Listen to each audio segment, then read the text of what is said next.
Hello guys, मैं चंदन। आप देख रहे हैं एग्जामपुर भैया।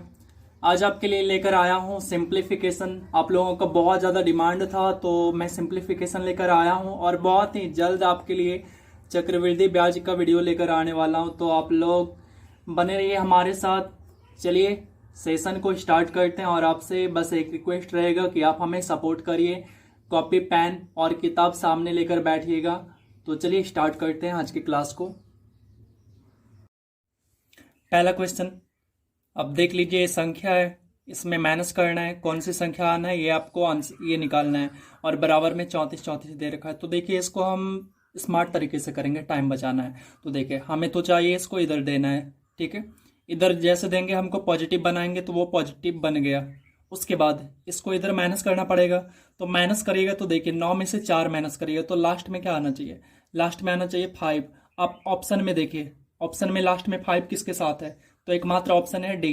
तो आंसर हो गया हमारा 4155। ये हो गया हमारा आंसर। उम्मीद करते हैं आपको समझ में आया होगा। और जितना कम से कम टाइम में करेंगे ये आपके लिए बेटर रहेगा, क्योंकि हमारे लिए टाइम बहुत कम होता है और टाइम यदि हम उस कम टाइम में थोड़ा और टाइम बचा ले तो सोने पे सुहागा हो जाएगा। तो चलिए चलते हैं अगले क्वेश्चन पे। दूसरा नंबर सवाल देखिए। यहाँ पे आप जब देखिएगा इकाई स्थान को जोड़िएगा तो हमारा इकाई स्थान की जगह 4 आ रहा है। ये 4 आ रहा है लेकिन हमारा सारा ऑप्शन में पीछे क्या है? 4 है। तो यहाँ पे हम इकाई स्थान से हम इसको अलग नहीं कर सकते। तो देखिए क्या करेंगे फिर। आप इसको रफली जोड़ लीजिए। ये 3000 है और ये 1000 है। 3 एक 4000 हो गया हमारा, ऐसे ही 4000 हो गया। प्लस में देखिए अब 100 में जोड़ते हैं। ये 700 है और ये 100 है। 700 और 100 800 और ये 400 है। 8 4 1200। तो 4000 प्लस में 1200 कितने हो गए? 5200। और उसके बाद ये 12 है, ये 8 है, ये 4 है, मतलब 5200 समथिंग आएगा। तो ऑप्शन नंबर सी है, एकमात्र ऑप्शन है जो कि हमारा 5224 है। ठीक है। आप चाहें तो डायरेक्ट सारे को जोड़ सकते हैं, लेकिन मैं आपको बता रहा हूं कि टाइम आपको कैसे बचाना है। टाइम बचाने के लिए आप जितना शॉर्ट से शॉर्ट कैलकुलेशन करिए वो आपके लिए बेटर रहेगा। सवाल नंबर 3 देखिए। इस सवाल में क्या करेंगे, सारा देख रहे हैं, सवाल समझ गए होंगे। बहुत आसान है लेकिन टाइम लग जाएगा, तो उसके लिए हमें क्या करना है? टाइम बचाना है। तो देखिए लास्ट में जो इकाई स्थान होगा वो वहां पे हमारा टोटल 8 कितने हैं? 4, यानी 8 चौके 32। फिर आएगा टोटल 1, ये 2, ये 3, 8 या 24 और 3 27। उसके बाद फिर आएगा ये वाला और ये वाला, 8 दूनी 16 और 16 2 हो गया 18। और फिर एकमात्र बचेगा ये, तो 8 और हमारा बचा हुआ 1 9, यानी 9872 हो गया हमारा आंसर। देखिए यदि हमारा ऑप्शन थोड़ा सा अलग होता, ये 2 के जगह बाकी ऑप्शन में कुछ और दिए होते, तो फिर मैं उसे बाय ऑप्शन उसे सेलेक्ट कर सकता था। चलिए अगले सवाल की ओर। चौथा नंबर सवाल, मेरा सवाल आपकी स्क्रीन पर दिख रहा होगा। 6283 मल्टीप्लाई करना है 71 से। तो देखिए एक सबसे पहले इकाई स्थान चेक करिए। तो इकाई स्थान पे 1 आना, ये इकाई स्थान पे 3 आना चाहिए। कितना आना चाहिए? 3 आना चाहिए। लेकिन यहाँ पे हमारे पास 2 ऑप्शन है। आप 4 नंबर में देखिए 2 ऑप्शन है। एक तो ऑप्शन ए है, दूसरा ऑप्शन बी है। तो अब हम यहाँ पे क्या करेंगे? तो क्या पूरा मल्टीप्लाई करेंगे? नहीं करेंगे, कभी नहीं करेंगे, हमें टाइम बचाना है। तो देखिए हम लगाएंगे यहाँ पे डिजिटल सम लगाएंगे। अब क्या होता है डिजिटल सम? तो संख्या के अंकों को जोड़कर 0 से 9 तक में बदलना, ये होता है डिजिटल सम। तो देखिए यहाँ पे हम डिजिटल सम लगा रहे हैं, ठीक है। इसको जोड़िए, 6 2 8, इसको जोड़िए 8 8 16, ठीक है। और इसको जोड़िए 16 3 19। 19 को लिखते हैं, कैसे लिखते हैं? 19 को लिखेंगे हम ये रहा। अब इसको फिर से सम करिए। तो 9 1 कितना हो गया? 10 हो गया। 9 1 10 हो गया। तो 10 ऐसे लिखेंगे। लेकिन अब यहां पे देखिए डिजिटल सम हमें 0 से 9 तक में बदलना है। तो फिर से जोड़ लीजिए। तो डिजिटल सम कितना हो गया? 1 हो गया। डिजिटल सम इसका कितना हो गया? 1। यहां पे देखिए 1, अब मल्टीप्लाई लेना है। चलिए मैं यहां पे लिख रहा हूं 1 मल्टीप्लाई में क्या? यहां पे जोड़िए 7 1 8, ये 8 लेना है। अब मल्टीप्लाई करिए इसको, तो हमारा डिजिटल सम हो गया 8। अब ऑप्शन देखिए, ऑप्शन नंबर बी और ऑप्शन नंबर सी, जो भी ऑप्शन हमें डिजिटल सम 8 देगा हम उसको क्या करेंगे? वहां से वो हमारा आंसर हो जाएगा। तो देखिए चौथा नंबर ए में देखिए 4 और 5 9 हो गया, ठीक है, 9 6 15 हो गया, 15 9 24, 3 27, 27 का मतलब क्या होता है, 27 आप लीजिएगा तो 27 आपको क्या देता है, 7 2 9, हमें नहीं चाहिए, हमें 8 चाहिए। ऑप्शन नंबर बी देखिए, ऑप्शन नंबर बी में है 4 4 8, 8 6 14 और 14 3 17 और 17 9 जोड़िए तो कितना हो जाता है, 17 प्लस 9 हो गया आपका 26 हो गया। और उसके बाद 26 को क्या बोलते हैं, ऐसे ही तो लिखते हैं 6 2 8, डिजिटल सम हमारा 8 हो गया। इसका मतलब हमारा आंसर जो हो गया वो हो गया हमारा ऑप्शन नंबर बी। उम्मीद करता हूं आपको समझ में आया होगा। और ये जो आपके लिए हथियार है बहुत काम का हथियार है, आपको हर जगह काम देगा, आपको बड़े बड़े कैलकुलेशन से बचाएगा ये वाला। तो डिजिटल सम उम्मीद करता हूं आपने सीखा होगा। चलिए चलते हैं अगले सवाल की ओर। क्वेश्चन नंबर 5, यहां पे देखिए हमें लास्ट में क्या मिलना चाहिए, इकाई स्थान 7 6 के 42, लास्ट में 2 मिलना चाहिए, सारे ऑप्शन में ऐसा ही है। तो अब क्या करेंगे, हम डिजिटल सम लगाएंगे। तो डिजिटल सम लगाइए तो हमें क्या चाहिए, देखिए यहाँ पे डिजिटल सम जैसे ही लगाएंगे तो यहाँ पे 2 + 0 तो 2 5 2 7 और 7 + 6 13 हो गया। 13 का मतलब 3 1 4, तो हमारा यहाँ पे हो गया 4 मल्टीप्लाई में इधर देखिए इधर हो गया 9 और 9 8 हो गया आपका 17 17 और 7 24 हो गया। 24 का मतलब क्या हो गया, 24 का मतलब हो गया 6, 24 का मतलब यहां से 6 हो गया।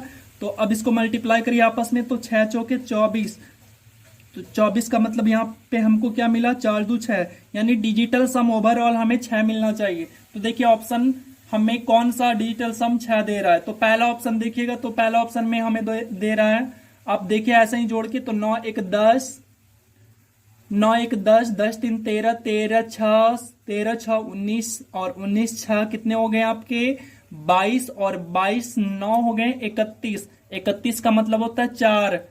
तो आप तब तक जोड़ते रहिएगा, तब तक आपस में अंकों को जोड़ते रहिएगा जब तक कि वो 0 से 9 तक में कन्वर्ट नहीं हो जाए। दूसरा नंबर ऑप्शन देखिए, तो दूसरा नंबर ऑप्शन में है 2 4 9 4 13, 13 2 13 2 15 7 22 और 22 2 24, तो 24 का मतलब 6 होता है। तो हमारा ऑप्शन नंबर बी हो गया। तो इसका मतलब आंसर हमें क्या मिला, आंसर हमें मिला 20 29 272। और ये तो मैं आपको अभी बता रहा हूं कैलकुलेशन करने, मतलब आपको तरीका बता रहा हूं इसलिए टाइम लग रहा है, वरना इसमें कोई टाइम नहीं है। छठा नंबर सवाल, तो छठा नंबर सवाल में देखिएगा तो आप यहाँ पे देखिए 9 7 63, इकाई स्थान 3 आना चाहिए। तो यहाँ पे सारे ऑप्शन में 3 है, तो ऐसे तो हम नहीं कर सकते, डिजिटल सम लगाइएगा तो डिजिटल सम से आपका आ जाएगा। तो यहाँ पे मैं आपको एक और तरीका बता देता हूं, वैसे आप डिजिटल सम से कर लीजिएगा। तो एक और तरीका बता देता हूं, देखिए क्या करेंगे, ये हमारे 1000 से कितना कम है, 1 कम है। तो एक हम मान लेते हैं ये 1000 है, तो 1000 से मल्टीप्लाई करेंगे इसको तो कितना हो जाएगा, तो ये हो जाएगा हमारा 38 97 और 1000 का मतलब 000 केरा, ठीक है। अब मैंने एक्स्ट्रा कितना बढ़ाया, 1 बढ़ाया था, तो एक बार ये बढ़ गया, तो इसको अब माइनस कर देते हैं, इसी में इसको एक बार माइनस कर देते हैं। तो जैसे ही माइनस करेंगे तो ये हो जाएगा हमारा 3897। अब इसको माइनस कर लीजिए तो आंसर मिल जाएगा हमारा, तो ये हो गया हमारा 3, ये हो जाएगा हमारा 0 और यहां पे है हमारा 1 और फिर 3 9 8 3, ठीक है। आप 3 डिजिट तक करिएगा तो आंसर आपका मिलना स्टार्ट हो जाएगा। तो ये हो गया हमारा आंसर हो गया। उम्मीद करता हूं आपको समझ में आया होगा। चलते हैं अगले सवाल की ओर। देखिए सवाल नंबर 7, यहां पे देखिए एक पैटर्न फॉलो हो रहा है। तो मैंने आपको शुरू में एक फार्मूला दिखाया था, तो अभी मैं बता दे रहा हूं। देखिए ये वाला फार्मूला को देखिए, यहां पे a² - b² इक्वल्स टू क्या होता है, a - b into a + b। आप इसको नोट कर लीजिए, ठीक है। अब मैं इसको देखिए यहाँ पे कैसे ये फॉलो कर रहा है इसको बता रहा हूं, ठीक है। ध्यान से देखिएगा और आप इसको नोट कर लीजिए और याद कर लीजिएगा, तो उससे क्या होगा, हमारा सॉल्यूशन आसान हो जाएगा। देखिए ये ए है, ये बी है, तो ए स्क्वायर माइनस बी स्क्वायर, तो क्या लिखते हैं इसको, ए माइनस बी ए प्लस बी, यानी एक बार जोड़ते हैं एक बार घटाते हैं, तो जोड़ेंगे तो कितना हो जाएगा 200 अगुना। अब माइनस करिए, तो माइनस करिएगा तो कितना हो जाएगा 12, कर लीजिए। उसके बाद देखिए 2 से 12 को मल्टीप्लाई करिए तो कितना हो गया 24, और जीरो इसके साथ चिपका दीजिए, तो ये हो गया हमारा 24 आंसर।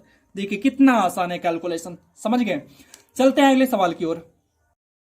8 नंबर सवाल बिल्कुल पिछले वाले सवाल की तरह है, तो सवाल बड़ा है बट देख के घबराना नहीं है, जैसे ही आप इस फार्मूले पे लगाएंगे तो ये नुन्नू बन जाएगा।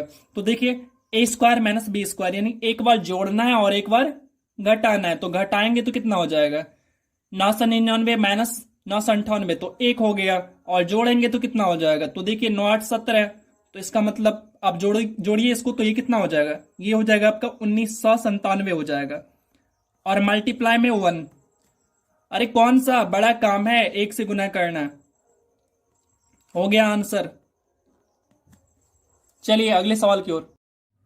सवाल नंबर 9, इसमें देखिए हम क्या करेंगे, डिजिटल सम लगाएंगे, और वो कैसे लगाएंगे, तो यहां पे देखिए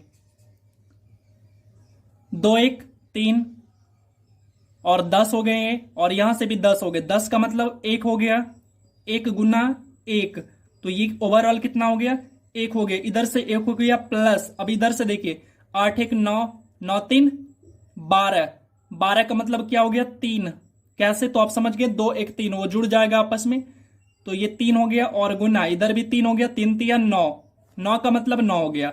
अब इसको ओवरऑल जोड़िए तो कितना हो गया, ये हो गया आपका 9 1 10, और 10 का मतलब कितना हो गया 1, मतलब डिजिटल सम इस पूरे का 1 हो गया। अब हमें वही ऑप्शन चाहिए जिसका डिजिटल सम 1 हो, तो आप देखिए ऑप्शन नंबर ए का नहीं होगा, ऑप्शन नंबर बी का डिजिटल सम हमारा 1 हो रहा है, तो हमारा ऑप्शन नंबर बी जो है 80 578, ये हो जाएगा हमारा आंसर। उम्मीद करता हूं आपको अच्छे से क्लियर हुआ होगा। वैसे आप चाहें तो फार्मूला लगा सकते हैं, लेकिन उससे थोड़ा ज्यादा टाइम लग जाएगा। क्वेश्चन नंबर 10, यहाँ पे देखिए ए स्क्वायर माइनस बी स्क्वायर, आप ऐसे भी लगा सकते हैं और वैसे भी लगाना ही पड़ेगा, या फिर आप यहां से बिना लगाए डिजिटल सम लगा सकते हैं, तो वो भी आपके लिए बेटर रहेगा। डिजिटल सम लगाइएगा वो भी बेटर है, लेकिन मैं आपको ए स्क्वायर माइनस बी स्क्वायर लगा रहा हूं, बाकी डिजिटल सम आप खुद से लगाइएगा। तो यहाँ पे देखिए ए स्क्वायर माइनस बी स्क्वायर मतलब एक बार जोड़ेंगे एक बार घटाएंगे, जोड़ेंगे तो हो जाएगा 110, ठीक है, और उसके बाद जब हम माइनस करेंगे तो हमारा हो जाएगा यहाँ पे 74 हो जाएगा, ठीक है। अब जैसे ये 74 हुआ, अब हमको क्या करना है मल्टीप्लाई करना है, तो देखिए ये तो पता है कि इकाई स्थान पे 0 आना है, तो सारे ऑप्शन में 0 है लास्ट में, हम यहां से इकाई स्थान के यूनिट डिजिट के अकॉर्डिंग हम नहीं छांट सकते। तो अब क्या करें, तो अब क्या करेंगे, हम 11 से गुना करेंगे, तो 11 से गुना करने का तरीका सीख लीजिए, इसीलिए मैं डिजिटल सम नहीं लगाया, क्योंकि मैं आपको डिजिटल सम लगाना सिखा दिया हूं। तो देखिए हम यहाँ पे क्या करेंगे, जैसे ही 11 से गुना करना हो तो ये वाला जो अंक है उसको लीजिए, लास्ट में 4 है तो 4 लिख दीजिए, ठीक है। उसके बाद इन दोनों को जोड़ दीजिए, 7 4 11 हो गया, ठीक है। अब ये अकेला अंक लीजिए, 7 हो गया, और एक पहले से बाकी है तो 8 हो गया, यानी 8140 हो गया हमारा आंसर। मैं आपको ये तरीका सिखाने के लिए आपको डिजिटल सम नहीं बताया, वैसे डिजिटल सम बताना है तो लीजिए ये भी बता देता हूं। ये हो गया 9 2 11, यानी 11 का मतलब 2, यहां भी 2 2 दूना 4, ठीक है, 2 दूना 4, और माइनस 8 1 9, अच्छा इसमें नहीं, यहां पे 8 1 9 8 1 9, 9 गुना 9 81 हो गया, और उसको जोड़िएगा तो 9। तो आप हमेशा ध्यान रखिए जैसे ही 9 आए ना तो आप उसको स्किप कर दीजिए, उसका मतलब आप कुछ नहीं लीजिए, मतलब 0 ले लीजिए, तो इसका मतलब हो गया आपका डिजिटल सम 4 आना चाहिए। तो अब देखिए आपका जो आंसर आया है उसका भी डिजिटल सम 4 ही आएगा। 8 1 9, मैंने कहा 9 को छोड़ दीजिए, 9 को मत लीजिए, 9 जो है आपस ऐसे भी कट के हमेशा खत्म हो जाता है, तो बचा 4 + 0, तो 4 + 0 का मतलब 4 ही हो गया, तो डिजिटल सम बाकी ऑप्शन पे चेक कर लीजिए, तो आपका ऐसा ही हो जाएगा। आप ये ध्यान में रखिएगा जैसे ही आपका अंकों का योग 9 होगा तो आप उसे क्या करिए, छोड़ दिया करिए। तो यहाँ भी देखिए आप, यहाँ पे जो हम 9 2 11 किए थे ना, यहाँ पे नहीं करेंगे तो भी चलेगा। हम बस क्या करेंगे, 9 को छोड़ देंगे, 2 2 गुना 2 4 हो गया, डायरेक्ट हम 4 लिख लेंगे, वो सही है। यहाँ भी 8 1 9 हो गया, तो हम नहीं लेंगे, कोई जरूरत नहीं है हमको लेने का, ठीक है। बस डायरेक्ट हमारा डिजिटल सम कितना होना चाहिए, 4 होना चाहिए। तो उम्मीद करता हूं आपको अच्छे से समझ में आया होगा। चलिए फिर मिलते हैं जल्द ही नेक्स्ट वीडियो में। आपसे बस एक रिक्वेस्ट है कि आप हमें सपोर्ट करिए और जल्द ही मिलेंगे नेक्स्ट वीडियो में। तब तक के लिए जय हिंद, जय भारत।